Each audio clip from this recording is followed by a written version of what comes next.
Ya, y lo que vamos a empezar es algo que le hemos sacado un poco, le hemos hecho un poco el quite y yo les dejé un video para que vieran, que era el tema de la función de error. ¿Ya? Entonces, la función de error que nosotros vamos a estar usando, porque recuerden que hasta ahora solamente hemos pensado en la función de error como algo abstracto, como algo que me dice que tan bien o mal lo está haciendo mi red cuando yo lo comparo con ejemplos. ¿Sí? Entonces, pero si nosotros queremos hacer backpropagation y queremos derivar la función de error con respecto a los parámetros, tenemos que tener una función de error de verdad, si no, no vamos a poder derivar.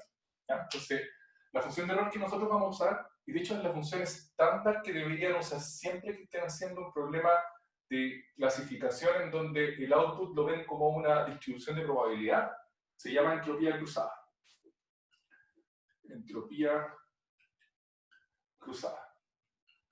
No tengo mucho tiempo para explicarles por qué usamos esa función de error, pero les voy a dejar un video donde lo explico con mucho detalle porque hay una razón bien importante desde el punto de vista estadístico, y es porque esencialmente, así como para los que saben un poco más de estadística, es porque cuando nosotros optimizamos la función de error de entropía cruzada, lo que uno puede demostrar es que lo que está haciendo es encontrando el estimador de máxima verosimilitud para los parámetros. ¿Ya? Y cualquiera que haya pasado por un curso de estadística sabe que el estimador de máxima verosimilitud, dados ejemplos, y cuando yo estoy ajustando parámetros, tiene muchas buenas propiedades, en particular que es que converge más rápido en el sentido de que si yo le pongo más ejemplos, voy a tener un modelo, mientras más ejemplos yo tenga, mi modelo se va a acercar con más rapidez a la función que yo quiero aproximar, para la que quiero ajustarle parámetros, y es consistente en el sentido de que si existen los parámetros que modelan exactamente la función que me está definiendo los ejemplos, la probabilidad como real que tienen los ejemplos, entonces nosotros sabemos que el estimador de máxima verosimilitud va a converger a esos parámetros. ¿Ya? Esto es como muy rápido, si no me entendieron nada, lo que les pido es que vayan a ver el video en particular, que se los voy a dejar. No es tan imprescindible para lo que tengamos que hacer en este curso, pero igual es muy bueno como cultura general de por qué usamos la entropía cruzada. Entonces, con esa mini discusión, lo que voy a hacer es definir la entropía cruzada y la voy a motivar un poquito nomás, ¿ya? Un poquito, deberíamos demorarnos, no sé, 5 o 10 minutos en esta motivación. La entropía cruzada tiene que ver con, o sea, primero dice entropía cruzada se explica con entropía, y la entropía tiene que ver con la cantidad de información que te puede dar como un experimento, ¿ya? Entonces, la definición es súper simple, la de información, de hecho tiene una teoría muy rica, pero nosotros vamos a simplemente considerar la información. Es como si yo tengo un evento X, la información de ese evento, esta es una teoría que desarrolló una persona que se llama Shannon, muy seco, muy bacán, pero lo que dijo es que la información de un evento es inversamente proporcional a la probabilidad de que ese evento ocurra. ¿Qué quiere decir eso? Que si el evento es poco probable, entonces observar ese evento me entrega mucha información. De hecho, la información a veces se llama como sorpresa, como cuánta sorpresa me da mirar algo. Y la sorpresa que me da mirar algo tiene que ver con la probabilidad de que ese algo ocurra. ¿Ya? Entonces, hay hartos axiomas que tienen que ver con información, en particular que la probabilidad, o sea, que si yo tengo dos eventos que son independientes, entonces observar esos dos eventos, la información que me da observar los dos, tendría que ser como aditiva, debería sumar las informaciones y un par de axiomas adicionales que llevan a una definición como plausible de información, es simplemente el logaritmo de 1 partido por la probabilidad de que el evento ocurra. ¿Ya? Por ahora, van a tener que creerme que esa es una definición. Si ustedes van a un curso de teoría de información, uno hace como todo un desarrollo de por qué esto es bueno, pero intuitivamente tiene como mucho sentido, ¿sí? Por ejemplo, si ese evento ocurre con probabilidad 1, que significa que ocurre con probabilidad 1 que siempre ocurre, entonces observarlo me da hacer información. ¿Sí? El ejemplo típico es como si yo te digo el sol salió en la mañana, no te estoy dando nada de información, porque el sol sale todas las mañanas. ¿Sí? Pero si yo te doy información, te digo pasó algo, y ese algo es súper poco probable, entonces te estoy dando mucha información si que te digo qué pasó. ¿Ya? Entonces, la entropía es una medida que me dice, se denota por H, entonces la entropía de un experimento, de una distribución de probabilidad, piénsenlo así, imagínense que yo estoy observando eventos con cierta probabilidad, Entonces, si yo quiero cuantificar cuánto es la información que me entregan todos esos eventos que yo estoy observando, eso sería una ponderación, pues, como la información promedio. Sería la información que me entrega cada evento ponderado por la probabilidad de que ese evento ocurra. ¿Sí? La entropía es simplemente una medida que me dice cuánta es la información en promedio de un experimento que está detrás de una como variable aleatoria. ¿Sí? Entonces, la entropía de una distribución de probabilidad, nosotros vamos siempre a hablar de una entropía de una distribución de probabilidad, va a ser simplemente la ponderación de la información. Entonces, va a ser así. Px por, como la probabilidad de que ocurra X, por la información que me entrega X. ¿Sí? Y eso es para todos los X posibles que están dentro del experimento que estoy ejecutando. ¿Sí? Entonces, si yo reemplazo la definición de información, eso me queda así, ¿no? Me queda X, P de X, por el logaritmo de 1 partido por Px. ¿Ya? Y con esto ya estamos casi listos. Entonces, hay un montón de propiedades bacanas acerca de la entropía. En particular, y es la que nos importa más a los computines, la entropía es una medida de cuántos bits, bueno, aquí yo uso log, en general cuando estamos en vivo siempre me preguntan qué base el logaritmo uso, y la verdad es que da más o menos lo mismo, porque todos los logaritmos en distintas bases como que se relacionan con una constante, entonces no es realmente importante. Pero lo que sí es importante es que la entropía es una medida piensen que yo quiero comprimir, que yo tengo como eventos, y quiero comprimirlos para poder mandarlos. ¿Sí? ¿Qué significa poder mandarlo? Yo tengo un canal y vienen eventos y yo quiero comprimir ese evento en la menor cantidad posible de bits para poder mandarlo por este canal de tal manera que el otro lado puedan entender qué es lo que le estoy tratando de decir. Entonces, lo que es muy natural es que los eventos que son más probables que ocurran, yo los debería codificar con códigos más chicos. ¿Sí? Porque si algo es muy probable, entonces es muy probable que yo vaya a tener que mandarlo muchas veces por el canal. Entonces, si quiero optimizar la cantidad de bits que yo voy a mandar en promedio, el código de un evento muy probable tiene que ser muy pequeñito en cuanto a bits. Y al revés, si un evento es muy poco probable, entonces yo me puedo gastar más bits en codificarlo para poder mandarlo por el canal. ¿Ya? Esa es como la intuición. Entonces, lo que es lindo de esta parte de entropía es que el Shannon que la propuso demostró propiedades súper positivas, súper bacanas de este número. Lo que dice es que este número es como el mínimo posible de largo promedio de codificación de un experimento que distribuye con la probabilidad P. ¿Sí? ¿Qué quiere decir eso? Que si ustedes saben que la información que les está llegando, que ustedes quieren mandar, distribuye con la distribución de probabilidad P, entonces el código óptimo para codificar en bits cada uno de los eventos para poder mandarlo está relacionado con la entropía. De hecho, la entropía te dice cuál es el largo promedio de la codificación en una codificación óptima para mandar información. ¿Ya?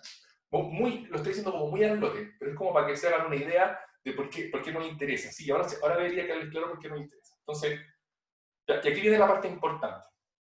Imagínense que, que un evento distribuye con probabilidad P, pero yo erróneamente, así como el evento está funcionando con probabilidad P, me está llegando la información con esa probabilidad, cada uno de los eventos están ocurriendo con esa probabilidad.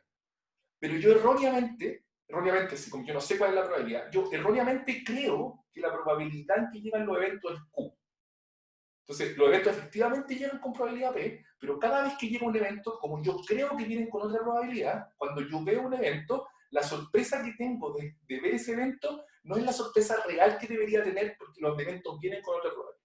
¿Ya? Entonces, si yo digo ya, ok, yo creo que la información que me entera cada evento es con cierta probabilidad que le vamos a llamar Q. ¿Ya? Entonces yo creo que los eventos vienen con probabilidad Q, pero los eventos efectivamente vienen con probabilidad P. Entonces si yo trato de codificar mi canal lo trato de codificar, como yo creo que vienen con Q, lo que yo voy a hacer es asignar códigos binarios según esa probabilidad. Pero realmente están llegando con la probabilidad P. ¿Sí? Entonces, si yo quiero calcular cuántos bits estoy desperdiciando a partir de que elegí la distribución equivocada, yo estoy creyendo que tengo una distribución equivocada, entonces ese número se ve así, se ve como la sumatoria. Lo voy a escribir, sí lo voy a escribir aquí abajo, ¿ya? Sería la sumatoria de P de X, como todos los eventos siguen llegando con esa probabilidad, pero yo les estoy asignando esta información.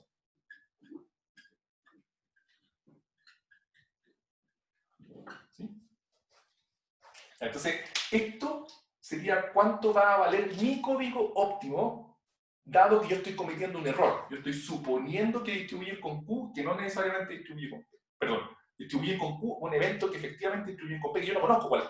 ¿Sí? Entonces, ¿cuál es la idea de esto? Que aquí, si yo pienso como en el código óptimo, aquí me voy a gastar cierta cantidad de bits.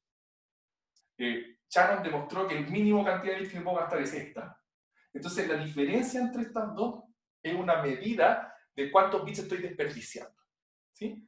La diferencia entre estos dos objetos, miren este objeto de acá, este es como el objeto donde yo digo que Q es como, yo creo que distribuyen como Q, pero realmente distribuyen como P. Este objeto de acá. Este es como la distribución óptima. ¿Sí? La diferencia entre estos dos es una súper buena medida de la distancia entre dos distribuciones de probabilidad. ¿Sí? Entonces, es como esto menos esto es una muy buena medida de qué tan lejos están las distribuciones Q y P. ¿Sí? Y para tirarle un keyword, esto se llama la divergencia KL, la resta entre esto y esto. ¿Sí?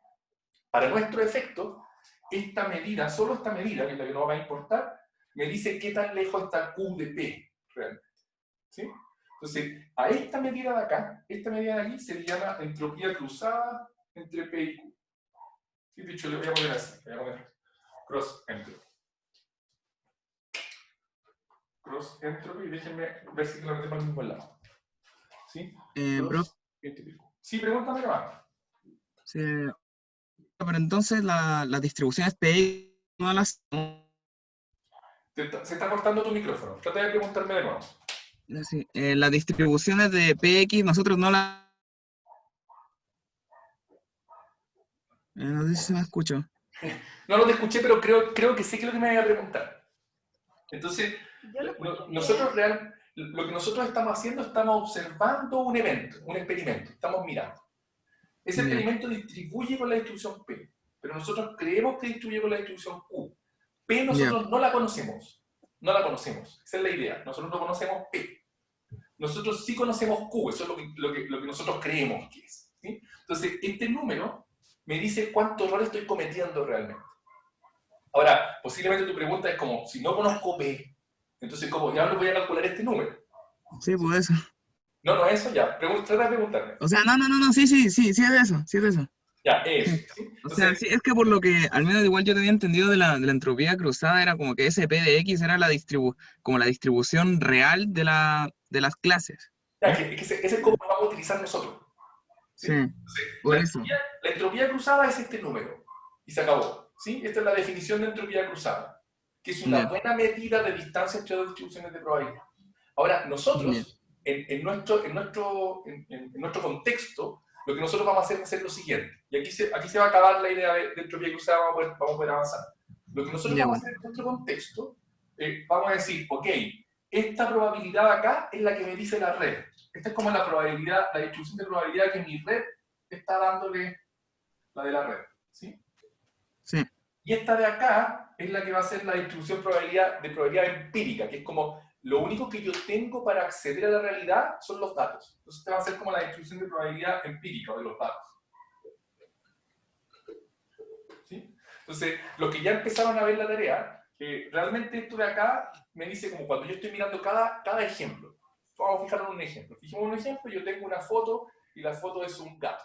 ¿Sí? Entonces, yo sé cuál es la probabilidad para todas las clases. Es 1 para gato y 0 para todos los demás. Pero mi red le asigna cierta probabilidad a las distintas clases. Entonces, este número de aquí, nosotros lo vamos a usar como el error que comete mi red en ese ejemplo. ¿Sí? No sé qué sí, me estaba preguntando. ¿Sí? Entonces, ¿qué es lo que vamos a hacer? Vamos a generar como Bueno, eso es. Entonces, este va a ser como el error. Ojo que se puede ver un poco extraño porque mi ejemplo no es X cuando yo estoy. Este X son como las clases. ¿Sí? De hecho, lo voy a cambiar por C solamente para que no se. A ver, ojalá que no se confundan. Este es como todas las posibles clases. ¿Sí? Entonces, cada ejemplo que yo le paso a mi red viene con una distribución de probabilidad real, que es un 1 en la clase que corresponde, y mi red me va a dar una distribución de probabilidad que se distribuye sobre todas las clases. Y yo voy a usar este número como el error que mi red está cometiendo para ese ejemplo. Ya. Y me estaba preguntando, ¿se entendió? Sí, profe. Ya, bacán, bacán. Entonces, ¿cuál es bueno, es exactamente eso. Entonces, el cross entropy loss, que es como, no sé si le llamé así en la, no sé si le llamé así en la tarea. El cross entropy loss, lo que voy a hacer es voy a tener una distribución de probabilidad para cada uno de mis ejemplos. Voy a tener la distribución para cada uno de esos ejemplos, la distribución de probabilidad que me da la red, y lo que voy a hacer es promediar todos estos valores para todos esos ejemplos. ¿Ya? Eso es lo que voy a hacer como función de error. ¿Sí? Entonces, la cross entropy loss no la tengo escrita. Yo creo que si la improviso aquí, la voy a embarrar más. Entonces, esto es solamente porque vamos a usar esta fórmula. Esta fórmula la vamos a usar hoy día. ¿Profe? Sí, déjame terminar con esto. Esta fórmula la vamos a usar hoy día. Y lo que les voy a pedir es que vayan al otro video para ver todos los detalles de cómo se relaciona esto con cómo lo hacemos en la red. Y ahora sí preguntan. Vale. Promedios y no obtenemos como ejemplo el error para ir arreglando puntualmente. Perdón, no te estoy escuchando. ¿Podrías preguntar de nuevo? No ¿Se te escuché. escucha ahora? Vale. ¿Por qué promediamos los ejemplos en vez de ir mejorando ejemplo a ejemplo? ¿Por qué tomamos un promedio? Ya, bueno, ¿No perdemos con eso? esa pregunta es muy buena. Primero voy a borrar esto porque no quiero que nos quedemos pegados en esto, voy a dejar solamente la fórmula de entropía cruzada arriba, ¿ya? Entonces, eso me lleva al siguiente punto. Cuando nosotros... ¿Cuál es tu nombre? El que me preguntó. Pablo. Otra vez, que no te escuché. Pablo. Pablo, ¿ya? Entonces, la cross entropy entre P y Q va a ser simplemente la sumatoria para todos los valores de mis clases, y esta es una distribución de probabilidad, ¿sí? Para todos los de mis clases de P de C por el logaritmo de 1 partido por Q de C. ¿Ya? Entonces Pablo está preguntando, ¿por qué no usamos un ejemplo para ir como entrenando mi red? Eso fue lo que preguntaste, ¿sí? Entonces, y esto necesitamos también como recapitularlo, porque puede ser que se haya olvidado, porque ya llevamos como hace 2 semanas que vimos esto. Cuando nosotros hacemos descenso de gradiente, lo que nosotros hacemos es lo siguiente. Pablo, estáis conmigo, ¿cierto? Lo que nosotros hacemos es lo siguiente. Yo tomo todos mis ejemplos para descenso del gradiente, tomo todos mis ejemplos, los paso todos por la red, calculo cuál es el error que la red está cometiendo para todos mis ejemplos en promedio, y uso eso como una función para actualizar los pesos de mi red. ¿Estás de acuerdo, Pablo?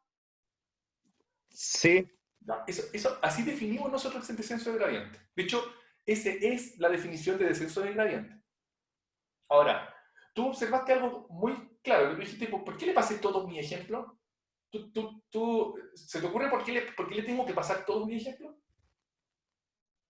Para realizar, para que vaya más rápido. Esa es una razón como de programación, pero la razón teórica es que yo quiero que mi red, el error que comete mi red, es un error promedio para todos los ejemplos. Si yo le paso un solo ejemplo y actualizo los parámetros con respecto a solo ese ejemplo, la red puede actualizar los parámetros para ese ejemplo nomás y puede ser que la embarre para todos los demás. ¿Estamos de Ah, ya. acuerdo, Pablo? Ya, entonces, Sí, sí. el descenso de gradiente está definido así, está definido como tomo todos mis ejemplos, calculo el error promedio para todos mis ejemplos y después derivo y hago un paso con backpropagation y hago un paso del descenso de gradiente. ¿Cuál es el problema de eso? ¿Podéis criticarlo, Pablo?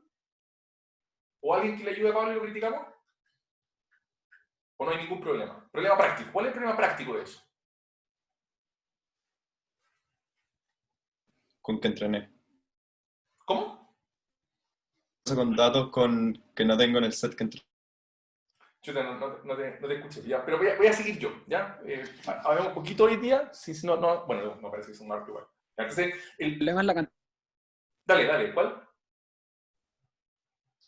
de ejemplos, que si le tiro 10.000 ejemplos y los paso todos, se actualiza uno. Ya, posiblemente 10.000 todavía no es un problema, pero imagínate que estáis como en el sueño de cualquier data scientist y tenéis 1.000 millones de ejemplos. Ese es el sueño de cualquier persona que trabaja en datos, ¿sí? Tenéis de verdad Big Data. 10.000 millones de ejemplos. ¿Cuánto te vaya a demorar en pasar 10.000 millones de ejemplos por la red para recién calcular el error y recién hacer un descenso de gradiente? Puede ser que te demorís demasiado tiempo, ¿ya? Entonces, en la práctica, el descenso de gradiente es como muy impráctico. ¿Por qué? Porque mientras más datos tienes, más tienes que esperar para hacer un solo paso del descenso de gradiente. ¿Ya? Entonces, en la práctica, cuando nosotros vamos a entrenar redes neuronales con descenso de gradiente, en general, o sea, cuando queremos entrenar redes neuronales con descenso de gradiente, en general no usamos descenso de gradiente. ¿Por qué? Porque es demasiado costoso. Porque no solo tengo que pasar todos mis datos por este grafo de computación, ¿se acuerdan del grafo de computación? Que tengo que pasar mis datos, los paso todos, calculo el error, después además tengo que calcular derivadas para todo. Eso puede ser demasiado costoso. Entonces, en la práctica, esto es una cuestión práctica, pero ya se usa en todas partes, se usa una cuestión que la manera fancy de decir lo que usamos se llama descenso estocástico de gradiente. ¿Ya? ¿Qué significa descenso estocástico de gradiente? Es una forma muy como bacán de decir, yo no puedo esperar a pasar todos los ejemplos, entonces lo que voy a hacer es estimar mi error. En vez de calcular el error que la red está cometiendo en mi ejemplo, voy a estimarlo. ¿Y cómo lo estimo? Tomo mi ejemplo, hago un sampleo de mi ejemplo. ¿Qué significa un sampleo? Elijo alguno al azar. ¿Cuántos vamos a...? En la práctica uno dice como ya, 100, no sé, 1000, pero elijo alguno al azar. Esos al azar que elegí, los paso por la red, calculo el error para esos. Ese no va a ser el error que comete la red sobre mis datos. Esa es una estimación del error que comete mi red sobre los datos. Y uso backpropagation solo con esos valores para actualizar los parámetros. Y hago un paso del descenso de gradiente. ¿Se entendió? Eso se llama descenso estocástico de gradiente. Profe, ¿pero eso es usar los batches o no es lo mismo? Sí, perfecto. Voy a decirle al tiro estocástico de gradiente. ¿Sí? Entonces, el descenso estocástico de gradiente, para ir metiendo como términos, lo que uno hace es, elige un batch de ejemplo. Un batch es un paquete, es una forma en inglés. ¿Sí? Se elijo un paquete de ejemplos, agarro ese paquete de ejemplos, lo paso por la red, estimo mi error, calculo las derivadas, suponiendo que ese fuera mi error, y luego hago un paso al descenso de gradiente. Y repito. ¿Qué significa repito? Elijo otro, hago un sampleo nuevo, elijo otro batch, lo paso por mi red neuronal, calculo el error, calculo las derivadas y hago un paso al descenso de gradiente. Y así. ¿Cuántas veces? Tantas como quiera, hasta que me aburra. Noten que se supone que vamos a ir bajando. ¿Por qué se llama descenso estocástico de gradiente? Porque como no estamos calculando el error real, puede ser que nosotros creamos que estamos bajando por el error real, pero lo único que podemos asegurar es que estamos bajando por la estimación del error que nosotros calculamos con este batch de ejemplo. ¿Sí? Se puede llamar descenso estocástico de gradiente. Y lo que muestra en la práctica es que el descenso estocástico de gradiente, lejos de ser malo, es bueno, porque me evita un montón, o sea, como que este ruido que le meto, porque le estoy metiendo ruido, en vez de estar como computando la función de error, estoy como aproximando la función de error. Ese ruido que se le mete al aproximar la función de error hace que, no sé, todas estas cosas, esto no está como muy comprobado, hay un poco de teoría respecto a eso, porque no me voy a quedar pegado como que voy a seguir bajando, no me voy a quedar pegado en mínimos locales, porque como le estoy metiendo ruido, es probable que igual pueda seguir bajando por alguna de las direcciones y si no conecta con otro batch voy a poder hacerlo, etc. ¿Ya? Ahora, lo que sí es muy importante, todo esto que estamos hablando es más práctico que teórico, ¿sí? Lo que sí es muy importante es que siempre tienen que pensarlo ustedes, o sea, dado que están en esta clase, traten de recordar esta parte de la clase que es importante, que lo que yo tengo que hacer es elegir datos al azar para construir mi batch. Porque si yo no elijo datos al azar, puede ser que mi estimación del error sea muy mala. ¿Se entendió lo que dije? ¿Sí? Entonces yo siempre tengo que tratar de de todos mis datos, elegir, no sé, si yo decidí que mi batch va a ser de tamaño 100, voy a elegir 100 al azar, y los voy a pasar por mi red, y voy a hacer el descenso de gradiente con un paso. ¿Ya? Hay hartas cosas que son como más prácticas, que prefiero discutirlas más en detalle en la próxima clase, que tienen que ver con qué significa una época, porque en general, ya, igual vale la pena que lo diga, en general, hacer un sampleo al azar de un conjunto de datos muy grande puede ser muy caro. Entonces, en la práctica, la forma más razonable de implementarlo es que yo tomo mis datos, lo primero que hago es desordenarlo, y luego voy sacando batch así enorme. ¿Sí? Entonces, ¿por qué los desordeno primero? Porque yo quiero simular con cada batch que saco la idea de que yo estoy sacando datos al azar para poder estimar mi error. ¿Ya? Entonces, en general, en la práctica, lo más fácil, lejos lo más fácil, es que yo primero desordeno mi ejemplo, lo desordeno todo, y después digo, ya, si mi batch, lo que yo elegí, va a ser de tamaño 100, tomo mi ejemplo desordenado y lo divido en pedazos de 100, y ahora le voy pasando los pedazos de a uno a la red. ¿Sí? Que es como, ese sería como un sampleo sin reposición, creo que se llama. ¿Sí? Es como que no devuelvo los datos una vez que sampleé. Esa es la idea del... Y eso también me da como... Porque es bueno en la práctica, porque también me da como una noción de que... como que de avancé, ¿no? Como que una vez que terminé de pasarle todos los paquetes a la red, yo como que voy a decir, aquí sí cumplió como una iteración grande. Una iteración del descenso de gradientes con cada paquete. Cuando termino de pasarle todos los paquetes de todos mis datos, digo que terminé una época. ¿Sí? Pero eso es un término más práctico que teórico. Terminé una época de entrenamiento y en ese caso en general uno como que para ahí y evalúa, ve cómo está, ya perfecto, más o menos, entonces ahora voy a volver otra vez. ¿Sí? Pero siempre tiene que pensar que teóricamente lo que estoy haciendo es haciendo sampleos de los datos. ¿Por qué es interesante pensarlo así? Porque en los casos más extremos, donde tengo demasiados, miles de millones de datos, la noción como de época, yo sé que muchos de ustedes la primera vez que escuchan la noción de época, pero los que ya saben, la noción de época pierde total sentido. ¿Sí? ¿Qué significa que pierde total sentido? Que pensar incluso en una época no tiene sentido, porque son demasiados datos. Entonces, en general lo que yo pienso son en iteraciones, que es como cuántas iteraciones de descenso de gradiente hice. Eso es lo que me va a importar realmente. De hecho, es una mejor forma de medir, como si yo quiero comparar dos entrenamientos, lo que me conviene es compararlo con respecto a la cantidad de iteraciones del descenso de gradiente que hice, no con respecto a la cantidad de épocas, porque ustedes se dan cuenta, si mi batch es muy grande, lo que va a pasar es que va a tener muy pocos batch por época. Entonces, bueno, ya me cacharon. Veámoslo después mejor con detalle cuando veamos la parte más práctica. ¿Ya? Entonces, le acabo de meter como un término nuevo, descenso estocástico de gradiente, pero lo que quiero es que desmitificarlo. No es una cuestión como demasiado bacán, ¿cachai? Simplemente descenso de gradiente, en donde yo no puedo calcular realmente el error. Entonces lo voy a estimar. Ya, perfecto. Entonces ahora tenemos todo lo necesario para poder hacer backpropagation y descenso de gradiente sobre una red de verdad. ¿Sí? Entonces, no sé si hay alguna duda o algo, igual debería dejar un minuto para que me pregunten algo si es que tienen alguna duda y preguntar. Ya, bacán, no hay dudas. Ya, entonces, lo que vamos a hacer ahora, ya tenemos claro que cuando nosotros queremos calcular backpropagation, que va a ser el... Déjenme dibujar un pedazo del grafo. ¿Ya? Entonces, voy a dibujar un pedazo del grafo de computación estándar que tenemos nosotros. De hecho, lo voy a dibujar, déjenme ver cómo lo dibujé aquí. Entonces, HK-1. Entonces voy a tener aquí el HK-1 como un nodo. Voy a tener el WK. De hecho, lo poníamos así, ¿cierto? WK.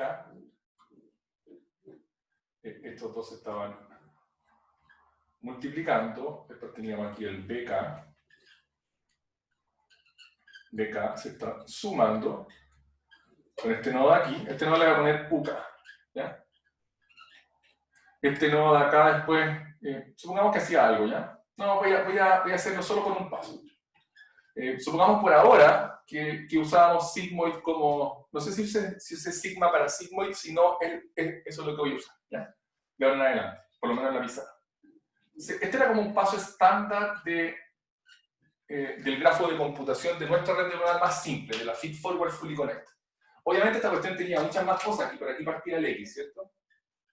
Y iba para adelante, y por acá después llegábamos finalmente al, voy a escribirlo así, llegábamos a uno final, que le voy a llamar Z ahora, a este Z. Déjenme ordenarme un poquito. Entonces, lo que estoy haciendo ahora, estoy dibujando un grafo de computación de una red neuronal Feed Forward Fully Connect, donde los nodos ahora son parámetros. parámetros me refiero a como, en nuestro caso son matrices de parámetros, vector de parámetros, los bias, los sesgos. Todos los nodos intermedios son los nodos intermedios del grafo de computación. Después voy a hacer las fórmulas para que no se pierdan, ¿ya? Disculpe, profe, ¿cuáles son los índices? Que no se ve muy claro. Ya, sí, disculpa. Este es como el paso K, ¿ya? Entonces aquí tengo UK, BK, WK y HK-1. ¿Sí? Ok, gracias. Ya, voy a tratar de hacer, porque ahora sí se va a poner más rígido con respecto a los índices lo que voy a ir haciendo, pero voy a tratar de hacerlo lo mejor posible, ¿ya? Entonces, supongamos que tengo una red fully connected y solamente para no hacer la tarea completa, voy a suponer que la clasificación al final es una clasificación binaria. ¿Qué significa una clasificación binaria? Que al final, después del z, yo voy a tener aquí un sigmoid, en vez de un softmax voy a tener un sigmoid, que me va a dar un número entre 0 y 1, y ese va a ser mi clasificación. Y gorro. ¿Ya? Déjenme ver si con otro lápiz queda mejor. Esa va a ser mi clasificación y gorro. Y ahora lo que ya sabemos es que vamos a tener aquí, si este lápiz está mucho mejor. Este es el I que yo quiero ver. Y aquí vamos a tener la cross entropy loss. Y ese me va a dar mi L. ¿Ya? Entonces, lo que quiero hacer hoy día, no lo voy a hacer completo porque me volvería loco y además porque es parte de lo que ustedes tienen que hacer en la tarea. Entonces, lo que quiero hacer hoy día es mostrarles cómo se vería backpropagation ya en serio, así como haciendo la fórmula, desde L a algunos de estos nodos de acá. Ya hemos discutido un montón de cuál es la idea de backpropagation, que yo derivo hasta un nodo y después derivo alguna de las flechitas, ¿sí? Y lo que hicimos en la última clase es ver cuál era la operación, porque cuando nosotros teníamos la regla de la cadena de las derivadas, simplemente multiplicábamos, ahora teníamos que hacer esta como operación rara de contracción, ¿sí? Entonces lo que quiero mostrarles es cómo se va a ver eso cuando yo tengo que hacer esto como ya de verdad y para poder simplificarlo también, ¿ya? Entonces, necesito que todos estén preparados porque vamos a derivar harto y necesito que vayan tratando de hacerlo conmigo. No me van a ver mucho la cara porque voy a ir, no, ahí. Quiero tener harta pizarra para poder ir haciéndolo con ustedes. ¿Ya? Entonces, lo primero es, siempre que uno se enfrente a un grafo de computación que quiera hacerlo a mano, la verdad es que nunca más lo van a hacer a mano, lo van a hacer solamente una vez, lo que tengo que saber es cuáles van a ser las dimensiones de estas cosas. ¿Ya? Entonces, lo que ya conversamos recién es que si yo quiero hacer un paso del descenso de gradiente en este como grafo de computación, en esta red neuronal, lo que yo sé es que la entrada va a ser un paquete de ejemplos, ¿sí? Entonces, si yo pienso en las dimensiones de esa entrada, la dimensión de esa entrada va a ser un tensor que va a tener rango 2. La primera dimensión va a ser la cantidad de elementos en el batch y la segunda la cantidad de características.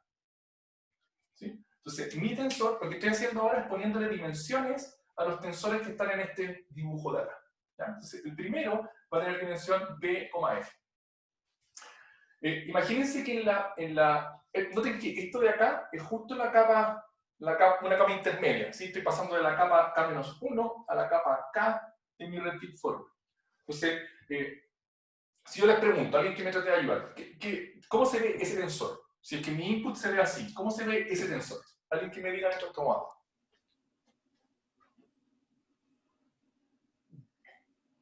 B,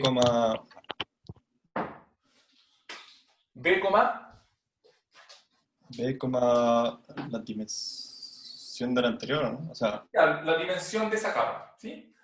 sí. Para simplificarnos la vida, pongámosle D1. ¿Ya? Para no complicarnos. ¿Ya?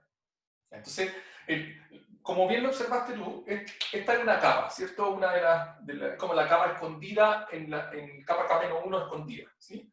Entonces, lo que me está diciendo el compañero es que, ok, si yo le puse D ejemplos, si esta capa tiene D1 neuronas, entonces ese tensor de ahí realmente va a ser va a ser como las D1 neuronas para cada uno de los ejemplos que tengo. Entonces, tengo B por D1, ese es el tamaño de ese tensor de ahí. ¿Ya? Les voy a decir, imagínense que la siguiente capa tiene dimensión D2. ¿Ya? Entonces, ¿de qué dimensión es esa? Si me ayuda el mismo que me ayudó antes, sería bacán. ¿Cuál es la dimensión de este? ¿Ah? Ese tensor. ¿Qué De 1, ¿De 1 o de 2? de 1. de 1 de 2, perfecto. ¿Sí? ¿Por qué? Porque tengo la capa escondida anterior, tengo que multiplicarla por esa, y la capa de salida tiene que ser de 2. Entonces este es de 1 por de 2. Este de acá, voy a ir ayudándoles yo. Tiene dimensión de 2. Alguien me podría decir, no, pero debería ser como 1 por de 2. Ya sabemos que podemos usar broadcast y va a estar todo bien. Entonces, este de aquí va a tener dimensión b, de 2. ¿Sí? Y por lo tanto, este de acá también va a tener dimensión b, de 2. Espero que todos estén de acuerdo conmigo. Hasta ahí debería estar todo bien. ¿Sí? Ya. ¿Qué es lo que va a pasar hacia el final? Hacia el final, voy a subir un poquito aquí. Entonces, como yo tengo una clasificación binaria, lo que va a pasar aquí es que cada una de las salidas va a ser simplemente un valor. Ya no voy a tener como antes, donde la salida era un vector, que me decía como cuál era la probabilidad para cada clase. Como mi clasificación va a ser binaria, la salida va a ser un solo valor. Y como le estoy pasando b ejemplos, ese tensor de aquí va a ser de tamaño b. ¿Sí? Este de acá también va a ser de tamaño b. Cada uno de estos es una probabilidad. Es como la probabilidad de que sea 0 o 1, y esta es la probabilidad, esta es la probabilidad de que mi red diga que es 0 o 1. La verdad es que como hacer un número, nosotros vamos a tener que interpretarlo como una probabilidad. Y este es el que me dice exactamente qué número es. Y este de acá es una cross entropy, que va a ser simplemente un escalar. No le voy a poner dimensión, va a ser un escalar simple. ¿Ya? Entonces, como esta es la salida de una clasificación binaria, y aquí estoy haciendo un sigmoid, este de acá también tiene dimensión b. ¿Ya? Es bien simple. Ya, perfecto, le pusimos dimensiones a todos los nodos. Mírenlo un rato, si alguien tiene alguna duda, me pregunta ahora, porque ahora vamos a empezar a hacer fórmulas.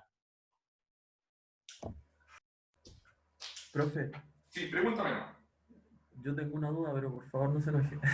no. Es que yo Muy pensaba, penal, trato de no SB, enojarme, a veces soy muy apasionado, pero pregunta nomás y pregunta, habla bien fuerte porque te escucho bajo. ya, perdón. Es que SB yo pensaba que era la F. Yo pensaba que debería ser como dimensión F, de 1, ¿no? F, Como la cantidad de carácter, coma de 1, como la cantidad de características, ¿o no? este de Por el que acá, viene el input. perdón, este de El de acá, la primera capa,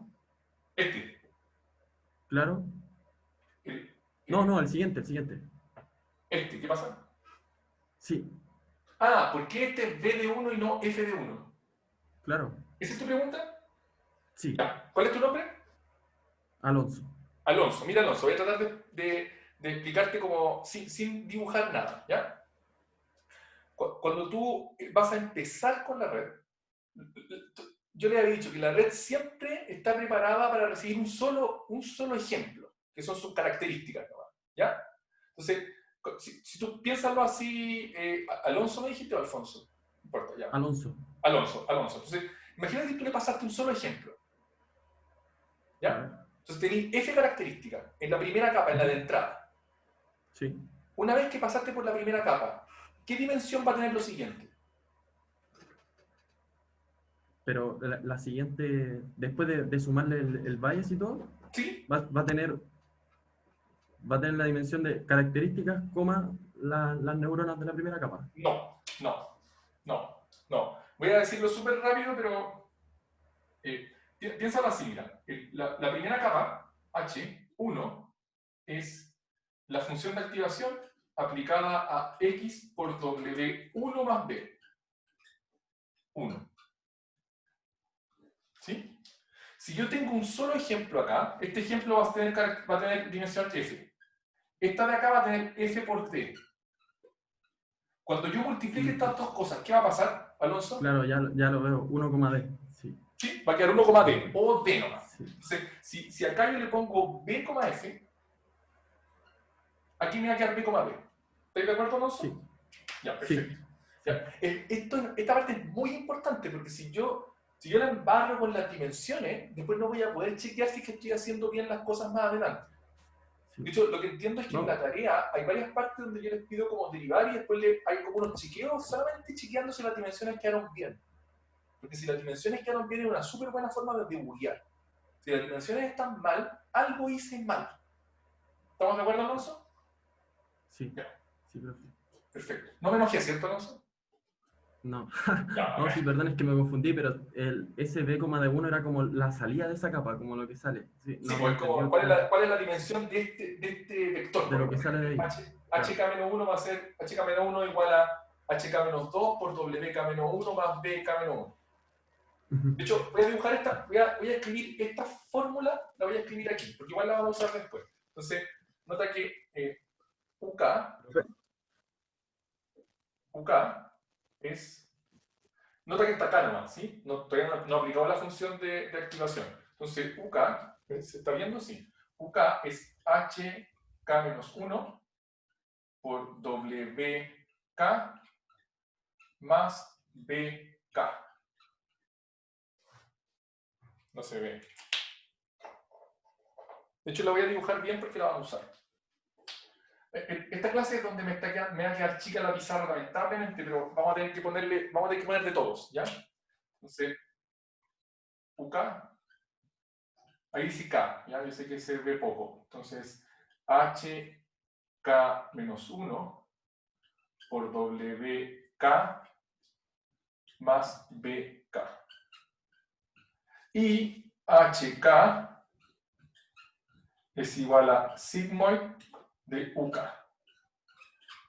¿Profe? Estas dos ecuaciones están mostrando exactamente este pedazo del grafo de computación. Y ustedes deberían cachar que estas dos ecuaciones debieran como cumplir con todas las dimensiones que tengo en este pedazo de acá. ¿Sí? Había una pregunta también. Un comentario. Sí, una consulta. ¿El Z hay que asegurarse que la dimensión sea de 1,b? ¿O dimensión batch? Sí, porque lo que pasa es que me salté hartos pasos, ¿sí? Pues sí, me salté hartos pasos. La clasificación es binaria, entonces en una red neuronal de clasificación binaria, la última capa es un puro nodo, una pura neurona. ¿Estás de acuerdo conmigo, cierto? Sí. ¿Sí? Entonces esa es la última neurona antes de la activación final. ¿Estás de acuerdo? Entonces, si yo le pasé 100 ejemplos, en la última, cada ejemplo tiene una neurona para poder hacer la predicción. Entonces, 100 ejemplos por una neurona, me quedan 100 neuronas. Eso es lo que me quedó ahí. Ya. ¿Se cachó? Sí. Ya, perfecto.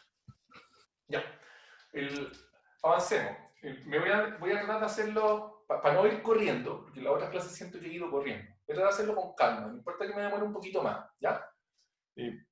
Y así voy a asegurarme de que no estoy cometiendo errores, ojalá que no cometa ningún error, porque aquí es súper fácil confundirse. Entonces, lo primero es que vamos a computar cuánto vale L, ¿ya? Estaba apuntando L allá. Entonces, noten que mi función ¿qué es lo que voy a tener? Voy a tener... noten que cada ejemplo, cada XI, le voy a poner XI con... No voy a ponerle ahí nomás, ¿ya? Cada salida acá, este es un vector de B componente. Ese de acá es un vector de B componente. Cada una de esas componentes es lo que la red me dijo para cada uno de los ejemplos de los que venía en el input, ¿sí? Entonces, cada uno de esos I y gorro tiene un índice que lo voy a llamar IJ. ¿Sí? Entonces, el I gorro sub J es la predicción de la red para el ejemplo XJ. Y el IJ nomás, no sin I gorro, el IJ es el valor real que yo esperaba que la red predijera. Ya, si alguien se confundió en lo que acabo de escribir, es el momento de preguntarme. Ya, perfecto. Entonces, lo que yo quiero es calcular cross entropy. Quiero calcular cross entropy, suponiendo que estas dos cosas, el IJ gorro y el I gorro J y el IJ, las dos son distribuciones de probabilidad. ¿Ya? Entonces, si yo miro la cross entropy para este caso, imagínense que esta es una distribución de probabilidad, esta es otra distribución de probabilidad, y yo quiero calcular la cross entropy entre estas dos. Lo único que tengo que hacer es aplicar mi fórmula. ¿Ya? Entonces, ¿qué es lo que dice mi fórmula? Mi fórmula me dice que tenéis que sumar sobre todas las clases. ¿Cuáles son las clases en una clasificación binaria? Son solo dos, el 0 o el 1. ¿Ya? Entonces, no tengo más clases. Noten que esta es una clasificación binaria. Cuando ustedes tengan que hacer esto en la tarea, van a tener que aquí sumar sobre todas las clases, que no va a ser binaria, pueden ser 10, es lo más estándar que vamos a usar. Pero en nuestro caso, que estamos haciendo aquí en la pizarra, para hacerlo rápido y fácil, es solamente una clasificación binaria. ¿Ya? Entonces, si yo les pregunto, ¿cuánto es la probabilidad real de que la respuesta tenga que ser 1? A ver, es como esto. ¿Cuál es la probabilidad? Yo tengo dos casos, 0 o 1. ¿Sí? Entonces, la idea es que este número me dice 0 o 1. Este es o 0, 0 o 1. ¿Sí? Entonces, mírenlo aquí. Si ese número es 1, ¿cuál es la probabilidad de que la clase correcta sea 1? Todos ustedes deberían decir 1. ¿Sí? 1. Sí. Bacán, perfecto. Si ese número es 0, ¿cuál es la probabilidad de que la salida correcta sea 1? 0. 0. 0. ¿Sí? Entonces, si yo les pregunto, ¿cuál es la probabilidad de que la salida correcta sea 1? La probabilidad es exactamente I sub j.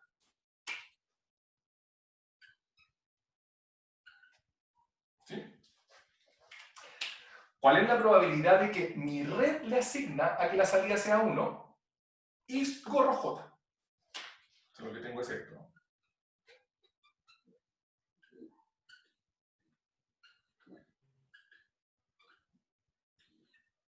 Ahora lo que yo tengo que hacer es sumar para las dos posibles clases. Entonces ahora tengo que hacer un más. ¿Cuál es la probabilidad real de que la salida tenga que ser 0? Y podemos hacer el mismo análisis. Si ese número es 1, la probabilidad que la salida real sea 0 es 0. Y si ese número es 0, la probabilidad de que la salida real tenga que ser 0 es 1. Entonces, si yo quiero calcular cuál es la probabilidad de que la salida real sea 0, es 1 menos IJ.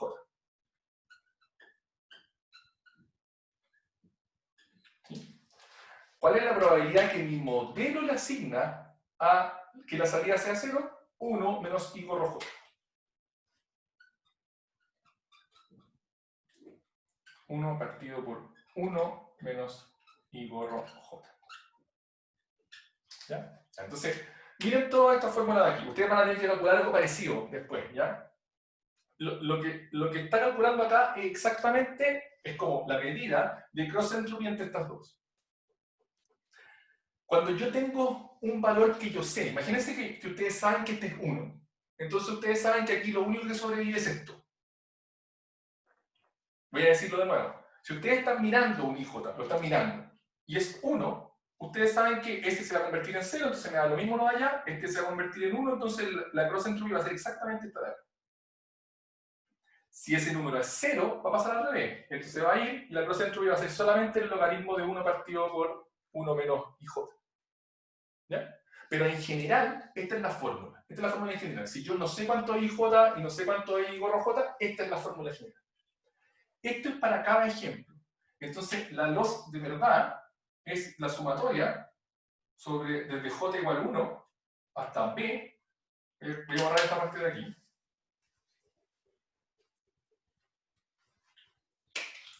De 1 partido por B, eso es L. ¿Ya? Ya, pregúntenme hasta acá. Es el momento de hacerme una Profe, pregunta si es que hay. Sí, pregunta nomás. yo estoy confundido porque como que las distribuciones de probabilidad aquí son entre 0 y 1, así que estamos suponiendo que o el evento ocurre o no ocurre nomás. Sí. Pero me confundo un poco porque, por ejemplo, en la tarea anterior hicimos el softmax, que resultaba en un vector que era todos daban en el fondo era una distribución de probabilidades, pero más discreta, por decirlo así. O sea, digamos con más clases, ¿sí? Con más clases. Claro, aquí como que tenemos dos clases a pesar de que tenemos un elemento, pero en el softmax teníamos una clase por cada elemento. Sí. De hecho, si tú quisieras hacer esto con softmax, tendrías que tener dos posiciones, ¿no? Una para clase 0 y No lo otra para sé, eso clase es lo que 1. me confunde. No, no entiendo bien cómo compatibilizar esas dos cosas. Ya, no deberíais confundirte mucho más allá de que esencialmente estés aplicando la fórmula de cross entropy a una clasificación binaria. Nada más que eso. De hecho, piénsalo así. ¿Cuál es tu nombre? Gonzalo. Gonzalo, mira, Gonzalo, olvidándote esta parte de acá, cuando tú tengas que calcular cross entropy en tu tarea, digamos, cuando lo haces desde softmax y cuando lo haces para una clasificación de varias clases, lo que voy a tener acá va a ser la probabilidad real de que la clase sea, no sé, la clase 1, por logaritmo de 1 partido por la que tu red le dice a la clase 1, más la probabilidad real de que la clase sea la 2, por el logaritmo de lo que tu red le diga a la clase 2, y así. Y voy a tener una sumatoria acá, que va a tener para todas las clases.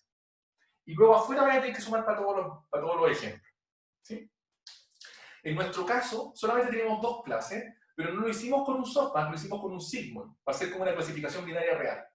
De hecho, en general, en muchas partes, en muchas librerías, a estas los de aquí le van a llamar binary cross entropy. Es como binary cross entropy. ¿Y por qué? Porque no van a querer confundirla con la otra, en donde tú tienes muchas clases realmente, porque se calculan de forma un poquito distinta. ¿Estamos de acuerdo? Pero no debería confundirte mucho, o sea, es otro tipo de red nomás, que tenemos una única neurona a la salida, en la otra teníamos varias, una por cada clase. Pero ¿cómo calcular en este caso, por ejemplo, la probabilidad de uno con respecto al otro si es que el ejemplo que le estamos dando como para que revise es definido? Como si el i que no tiene el gorro es 1, ¿cómo calculamos la probabilidad de que i gorro sea 1 si es que no hay probabilidad? Es 1 nomás. ¿Dónde está la distribución de probabilidades? Que es bacán tu pregunta, porque te va a pasar lo mismo cuando tengáis muchas clases. Cuando tengáis muchas clases y yo te estoy pasando una foto de un gato, y yo te voy a preguntar, ¿cuál es la probabilidad de que la foto sea de un gato? Es 1. ¿Y cuál es la probabilidad de que sea de un perro? 0. ¿Me cachai? Entonces, la distribución de probabilidad real siempre se ve como una distribución de probabilidad que tiene toda la masa en un solo ejemplo. Perdón, en una sola clase. La distribución de tu red siempre se ve como una que distribuye la distribución de probabilidad en las distintas clases. Y por eso softmax era buena porque hacía como que una de las clases como que agrupara toda la masa. Pero casi, por eso se llama soft.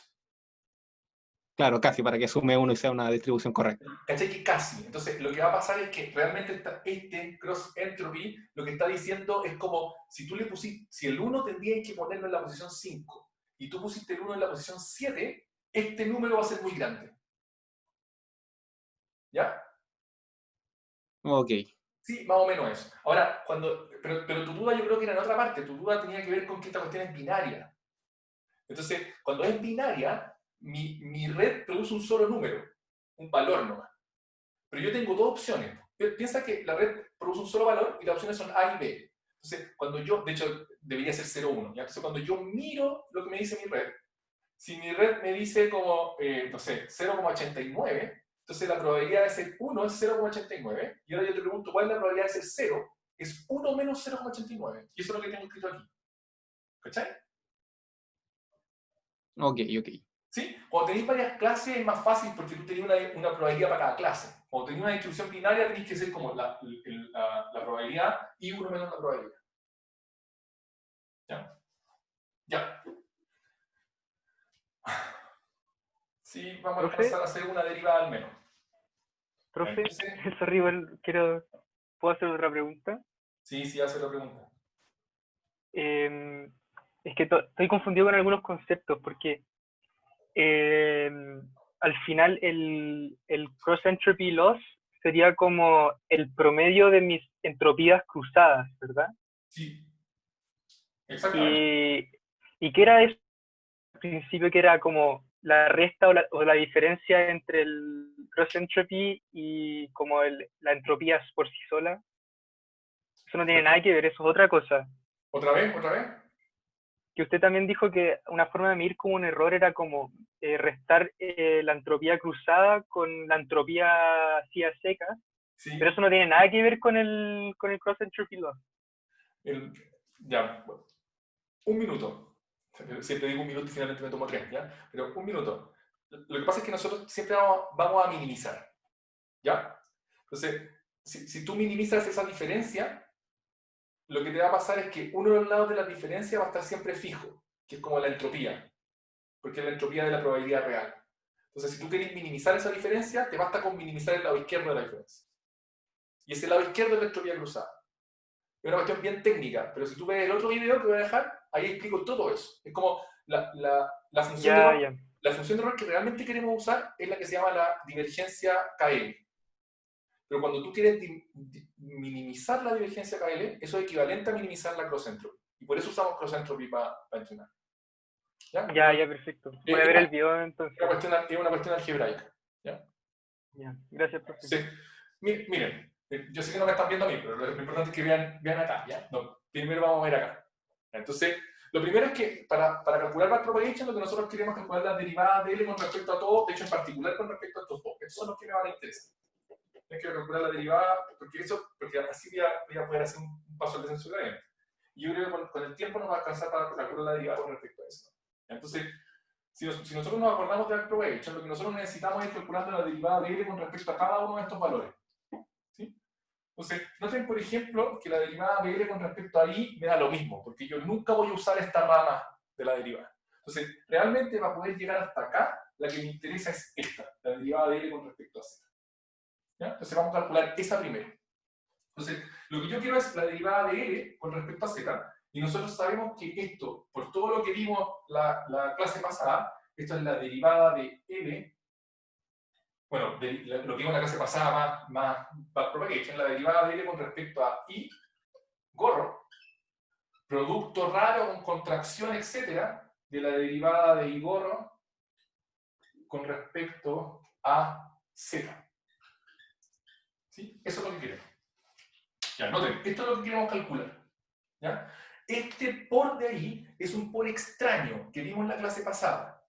¿Qué es lo que le había dicho yo? Que la gracia de ese por extraño es que podemos aprovecharnos, ya sabemos cuál es el por, y ustedes si quisieran podrían simplemente calcular esta, calcular esa, y después hacer la contracción, y ya saben cómo hacerla, les dije en el foro que se puede hacer con una cosa que se llama tensor dot. Pero lo que nosotros vamos a hacer es más o menos como lo hace la librería, que simplifica estas cosas para llegar a una expresión súper buena. Y la puede simplificar en tiempo de compilación, digamos. De hecho, nosotros lo vamos a hacer aquí en la pizarra. ¿Ya? Entonces, ¿qué es lo que le había dicho yo? Que cuando yo quiero hacer una de estas expresiones, lo que más me conviene es usar la notación de Einstein. ¿Cuál era la idea de la notación de Einstein? La idea era que yo voy a ponerle índice a estas cosas. Entonces, lo primero que tengo que observar, creo que me están escuchando, ¿cierto? Nunca había estado aquí abajo. ¿Sí? Sí, se escucha bien. Ya, perfecto. Entonces, lo primero que tengo que observar son cuáles son las dimensiones de estas cosas. La gracia es que siempre vamos a estar derivando escalares con respecto a tensores. Y la gracia es que este tensor de aquí tiene una sola dimensión, es de rango 1. Entonces yo puedo indexarlo con un i. ¿Sí? Este de acá es una derivada de él también con respecto a un tensor, y esta es derivada de un tensor con respecto a otro tensor. Pero lo que yo le había dicho es que finalmente lo que yo quiero es la derivada de este con respecto a ese, y las dimensiones que van a sobrevivir van a ser la de esa y la de esa. Entonces, lo que yo voy a hacer para hacer la anotación fácil, voy a poner un i aquí abajo. Y en estos dos voy a repetir el mismo índice. Voy a poner j acá, la embarré, no me importa, voy a poner j acá y j acá. ¿Ya? Entonces, noten que lo único que hice fue escribir esta operación tensorial usando la notación de Einstein. Recuerden que ¿qué dice la notación de Einstein? Que aquí tengo una sumatoria gigante sobre todos los valores que j es igual a j. ¿Ya? Entonces, lo que vamos a hacer es calcular estas dos cosas por separado. De hecho, lo primero que vamos a hacer va a ser lo siguiente. Si ustedes miran la definición de I gorro con respecto a Z, y voy a escribirlo acá, creo que todavía se ve. Esta la voy a tener que mantener, porque vamos a derivar esa. ¿Ya? Entonces, si ustedes miran I gorro es igual a sigmoid de Z. ¿Sí? Ya. Y ahora viene la parte como que es más importante, donde le vamos a empezar a sacar provecho a estas cosas, a estarlo haciendo a mano. ¿Ya?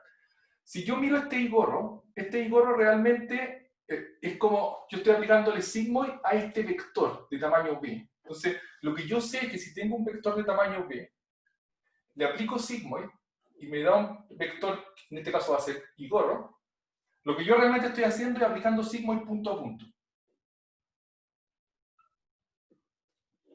¿Sí? Entonces, esta ecuación de acá yo la puedo escribir así. Puedo decir que el gamma, el IJ, es igual al sigmoid de ZJ. Espero que nadie se haya confundido esto. Lo único que estoy diciendo es que esta ecuación que era como aplícale sigmoid a Z y convierte I gorro, lo puedo hacer como punto a punto y le voy a poner un índice. Ahí abajo. ¿Ya? ¿Todos conmigo? Espero que todos estén conmigo.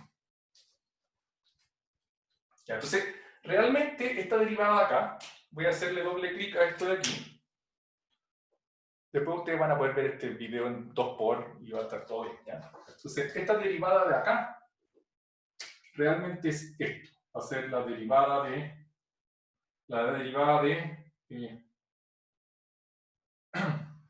Ya, perdón. Voy a hacer otra cosa antes.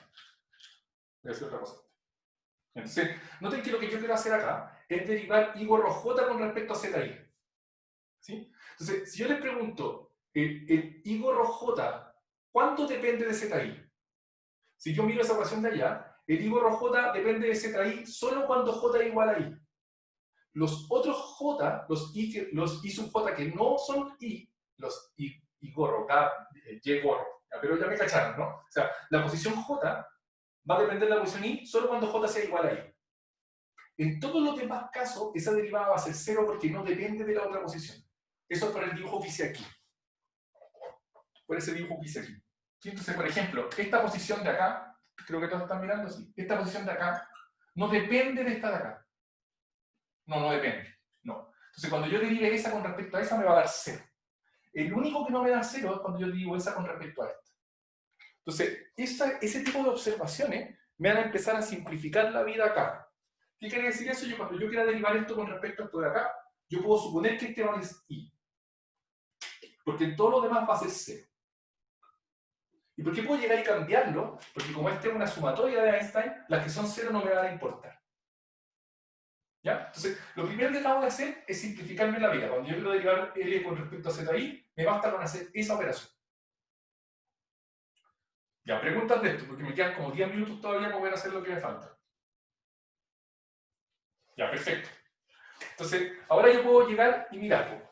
Y esto ustedes lo saben. ¿Cuánto es la derivada de I gorro con respecto a ZI? La derivada de sigmoid. Es la derivada de sigmoid, ¿no? ¿Y cuánto es la derivada de sigmoid? Sigmoid Sigmoid por 1 menos sigmoid. Ya, es sigmoid de I gorro I por 1 menos sigmoid de... No, perdón. Voy a hacerlo bien, ¿ya?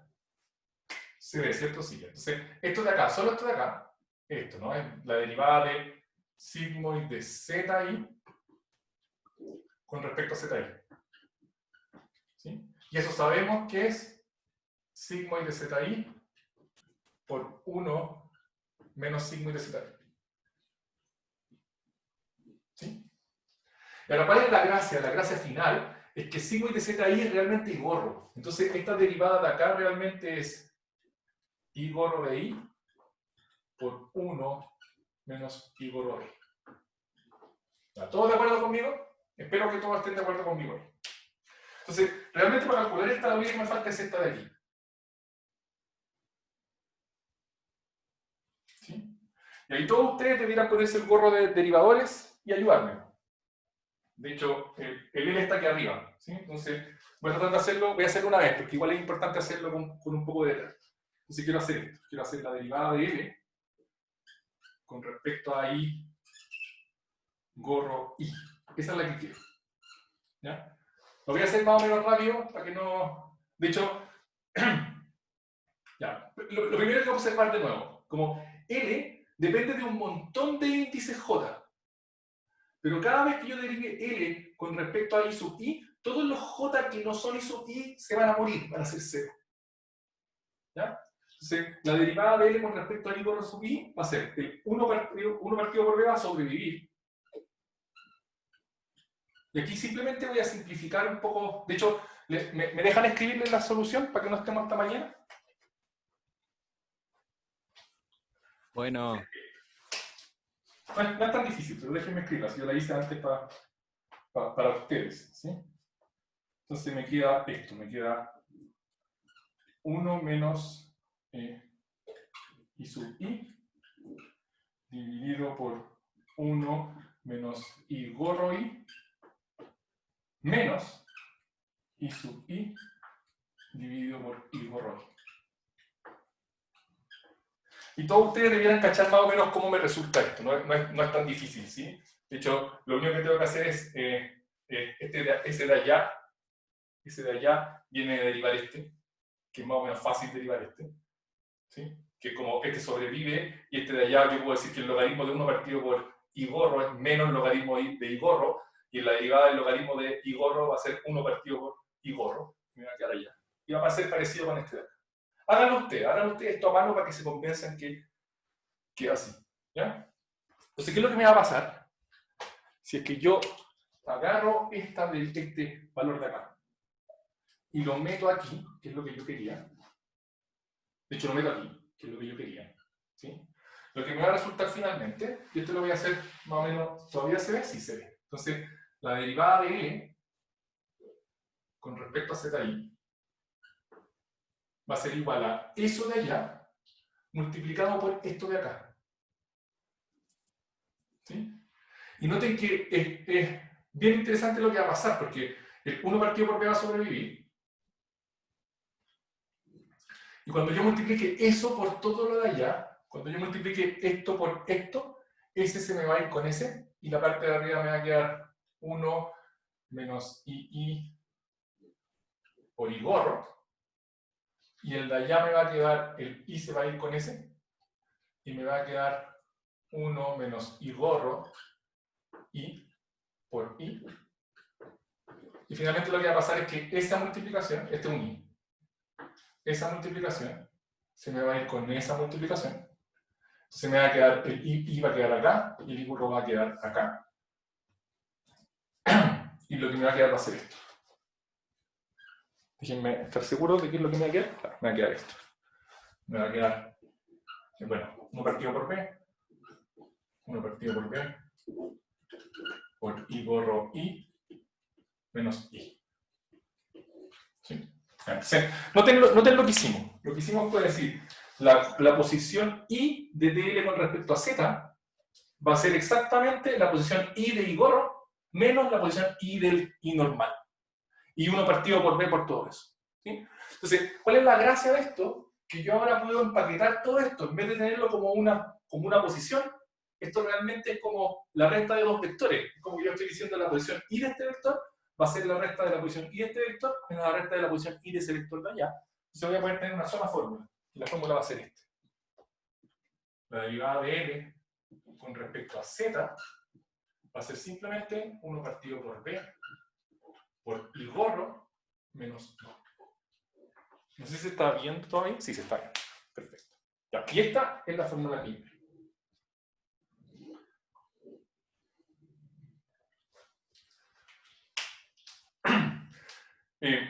Spoiler, solo para los que están acá y se han quedado hasta este punto. Si eso es un vector de 2 dimensiones, para que me vean, ¿sí? Si eso es un vector de 2 dimensiones, este es un softmax y este es una clasificación de varias clases, cuando ustedes hagan las derivadas, no le cuenten a nadie, pero les debería quedar eso mismo también. ¿Ya? Háganla una vez para que se convenzan que esa es la derivada de la última capa de clasificación de una red neuronal feedforward que clasifica con sigmoid o con softmax. Es solo eso. Entonces noten que es sumamente fácil de calcular si es que yo necesito derivar. Cuando yo quiero derivar ese con respecto, nunca lo voy a querer derivar realmente, porque lo voy a querer como un paso intermedio. Pero cuando esté haciendo backpropagation, ese valor de aquí va a ser simplemente la resta de los 2 vectores. ¿Sí? Es sumamente eficiente de implementar. Ya. Preguntan esto porque voy a hacer un paso más, solamente para mi tranquilidad mental, para que sepa que todos van a poder seguir después con más detalle. Profe, yo tengo una duda. Dale. Ya, ya lo derivé en su momento y lo hice mal, porque no llegué a eso, llegué a algo parecido. Sí, llegué a algo parecido, pero hay un I por ahí que me sobra. Ya. Pero eso no es lo que me llama la atención. Lo que me llama la atención fue cuando usted hizo el paso de derivar el logaritmo ese es un logaritmo natural, porque el logaritmo natural es 1 partido por lo que tengo dentro. Sí. Derivada del logaritmo en base 10 es logaritmo partido dentro. Lo que tengo dentro. Sí, es un logaritmo natural. No sé, espero que eso responda a tu pregunta. Sí. Pero en cualquier caso, si no van a ser constantes las que me van a sobrar, no va a ser mucho más que eso. Es que lo que me sobraba constante, pero multiplicando el resultado. Entonces, Ya, en vez de tener yo creo 1 que partido por n, tenía el logaritmo de e partido. Ya, pero, n. ya, ok, dejémoslo con detalles después, ya para poder hacer la otra parte que es la que me importa. Ya, entonces, voy a borrar todo esto, a pesar de todo lo que me costó, lo voy a borrar, porque necesito hacer una derivada más al menos por mi sanidad mental, para que ustedes puedan trabajar. Si alguien está apurado, puede irse nomás a ver el video después con detalle. Además, yo voy a dejar todo esto escrito ya, para que no se estrese. Ya, entonces, lo que voy a hacer es otra, para que vean con detalle qué es lo que pasa aquí. Ya, entonces, la que voy a tratar de calcular va a ser esta ahora. La derivada de L, un poquito más seria, ¿sí? Con respecto a WK. Esa es la que voy a tratar de hacer. ¿Ya? Entonces, noten, backpropagation, ¿qué me dice? Que tú puedes computar la derivada de L con respecto a UK y después la de UK con respecto a WK. Entonces, esto va a ser así. Va a ser la derivada de L con respecto a UK, que yo voy a suponer que ya la tengo computada. Esa es la gracia del backpropagation. Yo supongo que la tengo computada. Y aquí voy a hacer el producto extraño con contracción, etcétera, de la derivada de UK con respecto a WK. Como siempre, lo siguiente que vamos a hacer es, nosotros sabemos, a ver, yo lo dije antes, pero si ustedes tuvieran ese valor calculado y ese valor calculado, ustedes podrían usar TensorDot para calcular estos dos. En general eso lo pueden hacer, yo lo he implementado así también, solamente para ver lo que pasa es que perdemos eficiencia. Pero una de las gracias que les quiero mostrar, quiero que hacen las librerías para hacer esto más eficiente. ¿Ya? Entonces, si nosotros queremos tener una mejor expresión que simplemente el TensorDot entre estos dos tensores, porque tenemos que calcular ese de todas maneras, ¿ya? Entonces, lo que vamos a hacer va a ser lo siguiente. En el cálculo de ese se nos van a simplificar muchas cosas. Primero tenemos que ver de qué dimensiones me va a quedar esto. Entonces, tengo un escalar derivado con respecto a una matriz. Entonces, este objeto va a tener rango 2. Y el rango va a estar dado por el rango de este de abajo. Entonces, lo voy a poner aquí. Y J. Hay un micrófono que está abierto, por favor, ciérralo. Para ver cuál es la expresión que necesito acá, tengo que ver, aquí voy a derivar esto, el escalar con respecto a este tensor, después el tensor con respecto a este, y la contracción me va a borrar las dimensiones de estos dos. Entonces, el que sobrevive son las dimensiones de ese. Y esa la tengo que poner igual que la de acá. Y J. Las otras dimensiones pueden ser cualquier cosa, pero tienen que ser igual a las de aquí a las de allá. Yo le voy a poner ST. Ustedes pueden poner el que quieran, pero es ST. ¿Hay una pregunta? Profesor, se perdió. ¿Otra vez? 15 segundos se perdieron.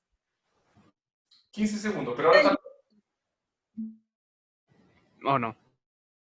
Está bien. Justo los índices, el IJ.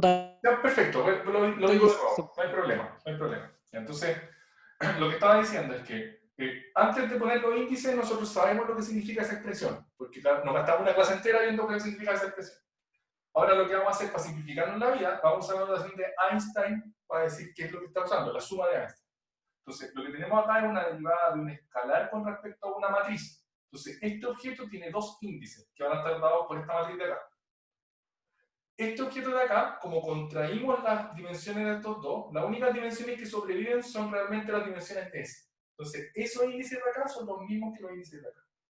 Todos los demás índices son cualquier valor, mientras los de acá se repitan con los de allá, es lo único que necesito. Entonces, a ese le pongo IJ igual que el de acá, y a este le pongo ST y ST arriba, y me queda la notación de Einstein, que es la que yo esperaba. ¿Ya? Este ya lo tengo calculado, no es como el caso anterior que tenía que calcularlo. Ese está ahí, y está guardado. ¿Ya? Lo que necesito es calcular este. Y este es el que me va a interesar más. Entonces, cuando yo quiero calcular expresiones de este tipo, lo que yo les recomiendo ahora es ir a la fórmula. Esta es la fórmula. Y esta fórmula obviamente tiene índices también, y lo que yo puedo hacer es aprovecharme de nuevo de la notación de Einstein para escribir esta fórmula. Esa fórmula de ahí, si yo uso la notación de Einstein, se va a ver así. Se va a ver como UK, ojo, lo que necesito es el ST, ¿cierto? Entonces voy a poner ST acá. Y eso va a ser igual a ¿qué? Noten que es H, K menos 1. Y aquí es donde tengo que empezar a tener cuidado. Si la salida de esta expresión es ST con S en la primera dimensión, entonces yo sé que la primera dimensión de H es S. Ahora, como esta es una multiplicación matricial, yo sé que la segunda dimensión es cualquier cosa. Le voy a poner L.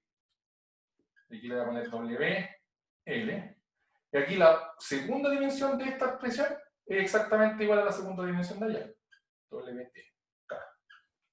Lo único que estoy haciendo acá, de nuevo, me estoy aprovechando de la notación de la suma de Einstein, donde estoy igualando esos dos índices, y esos dos índices iguales, y nosotros sabemos que llevan una sumatoria ya que no tenemos para qué escribir. Y después le sumamos este de acá, que es BK, y ahora la pregunta es, ¿cuál es el índice que va aquí? Y aquí es donde vemos que el broadcast también funciona súper bien. El índice de acá es el índice segundo de allá. ¿Ya? Entonces, acá, lo único que acabo de hacer es escribir esta fórmula de arriba, usando índices y aprovechándome de la notación de Einstein. Ya. Entonces ahora, que ya tenemos esto escrito como índice, lo único que necesitamos es derivar esto con respecto a la posición IJ de ese objeto. ¿Ya? Entonces, lo primero que notamos es que si yo quiero derivar este objeto con respecto a la posición IJ de este objeto, ese de allá no me va a servir para nada.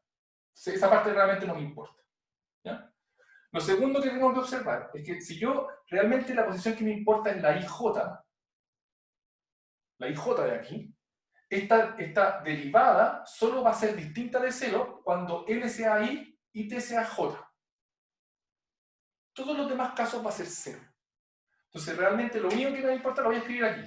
Lo voy a escribir aquí, no, voy a escribirlo acá. Es como esta derivada de acá es igual a 0 si T es distinto de J. Para el I tengo más complicaciones, porque el I está libre. ¿Ya? Entonces, realmente lo que me va a pasar acá, es que lo que puedo hacer es escribir UST así. Esto de acá lo voy a escribir así. Este es lo único que me importa realmente. De hecho, el T tiene que ser igual a J. Si el T distinto de J va a ser 0. Entonces, lo único que me importa es este. USJK va a ser igual a H, S, E. Me importa también que el L sea igual a I, si no, no me importa, si no, también va a ser 0. SI, K-1, W, I, J. Y esto de acá me da lo mismo. Esta es la única expresión que me interesa. En todos los demás casos, yo sé, de hecho, no, lo voy a dejar así, no. La voy a escribir ya. Voy a escribir solamente para que no se confundan cuando estén viendo esto.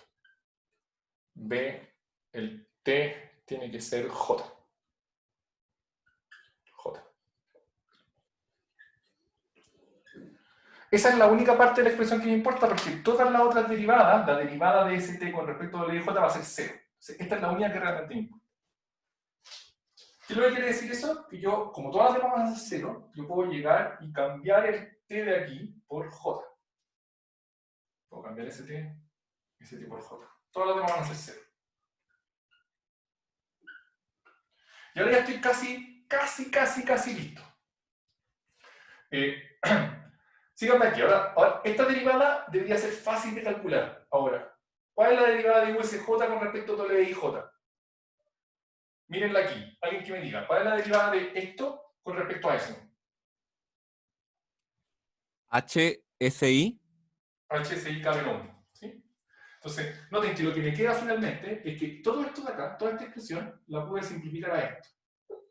DL a D, U, K, SJ por la derivada de SJ con respecto a WJ es exactamente HSI.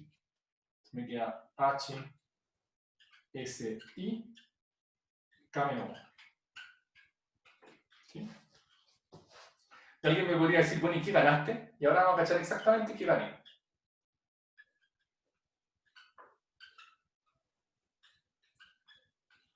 ¿Qué fue lo que gané? Que me va a pasar lo mismo que antes. Ya, bacán, tengo una expresión que es súper simple. Pero si ustedes miran esta expresión de aquí, ¿a qué se parece? ¿O no se parece a nada? Jueguense, alguien que se la juegue.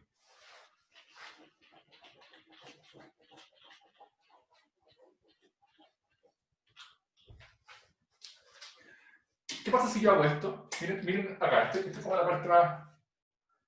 como el truco que siempre van a tener que hacer. Si yo llego y digo, ok, miren, lo que a mí me interesa Matrices, ¿o no? ¿qué es lo que es? Es como una multiplicación de matrices. Sí. De hecho, exactamente eso es. Porque tengo ese S repetido entre medio, el I libre y el J libre. Pero se ve de gana, ¿no? ¿Por qué se ve de gana? Porque, chuta, pero es que la multiplicación de matrices es el que está en el medio. Pero convirtámosla en eso. Voy a escribir la expresión nomás y ustedes me van a decir que funciona. Entonces, si yo tomo esta como vector y lo transpongo y considero esa como una matriz,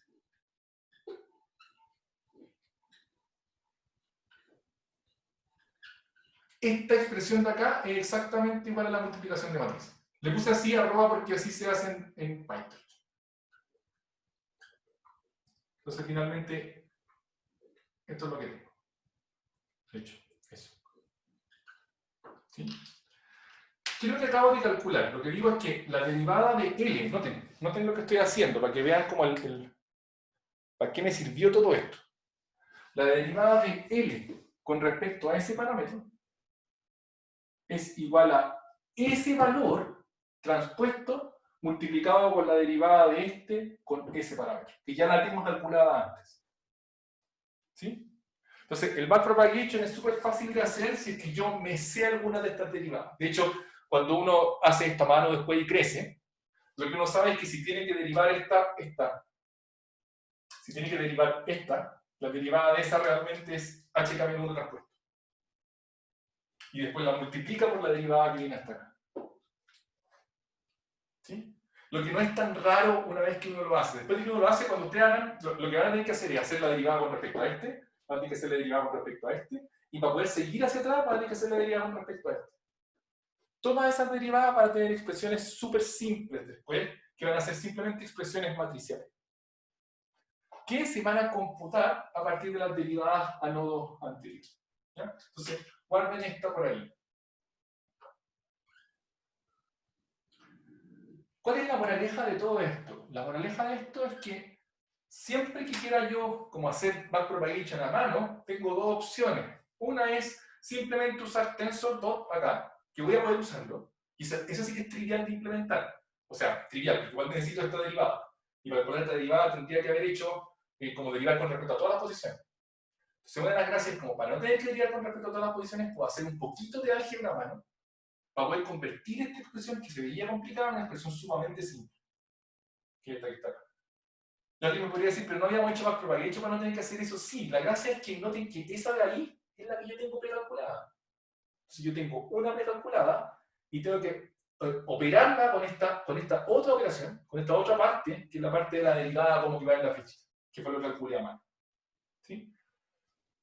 Y lo que le va a pasar es que cuando empiezan a calcular las derivadas, todas van a tener expresiones sumamente simples, y no solo simples, sino que van a ser triviales de implementar en PyTorch. O sea, ustedes lo que van a hacer es simplemente agarrar HK-1, transpuesto, multiplicar la matriz con esa, y esa va a ser la derivada de L con respecto a ese parámetro. ¿Y para qué me va a servir? Porque después voy a usar este valor para el descenso de gradiente de un paso. Ya. Lo logré. Disculpen, me pasé bastante más allá de lo que siempre quiero usar de una sola hora, pero tenía que terminar esta parte para mi sanidad mental. ¿Ya? Entonces, lo que voy a hacer ahora es que, bueno, me voy a quedar un rato por si alguien tiene dudas y podemos ver detalle y todo, pero además les voy a dejar un apunte en donde escribí y saqué todas estas derivadas, para que ustedes las puedan mirar con detalle. ¿Ya? Eso. Recuerden, si les puedo decir una cosa más, que posiblemente les va a confundir si es que están cuando ustedes están haciendo todo a mano, como que todo, no todo bien, pero ustedes tienen el poder en todo, ¿sí? Pero cuando ustedes están en una librería, de repente van a haber cosas que les van a parecer extrañas. La mayor parte de las librerías saltan de aquí a la salida. Tienen como una función que hace todo esto. ¿Sí? ¿Y por qué? Porque realmente ese valor nunca lo necesitáis para hacer el backpropagation. Siempre podéis pasar hasta este lado de acá y la derivada es sumamente simple. ¿Sí? Entonces, si ustedes van y, por ejemplo, usan el cross entropy loss de PyTorch, el cross entropy loss recibe ese vector y este. A diferencia de lo que estamos haciendo nosotros, que recibimos ese y este de aquí. ¿Ya? Pero son como detalles, son simplemente como... Ahora, la gracia, y es lo que yo espero de ustedes en este curso, que como aprendieron todo esto, o espero que lo aprendieron o lo van a aprender, cuando ustedes ven algo raro, lo que pueden es ir a la documentación después de Torch, y en la documentación le van a decir, miren, la verdad es que nos saltamos eso porque es más fácil, y ustedes van a decir, ya, bacán, sí sé, y entiendo lo que me está diciendo. No es como que estoy simplemente escribiendo código sin entender lo que me está diciendo la librería.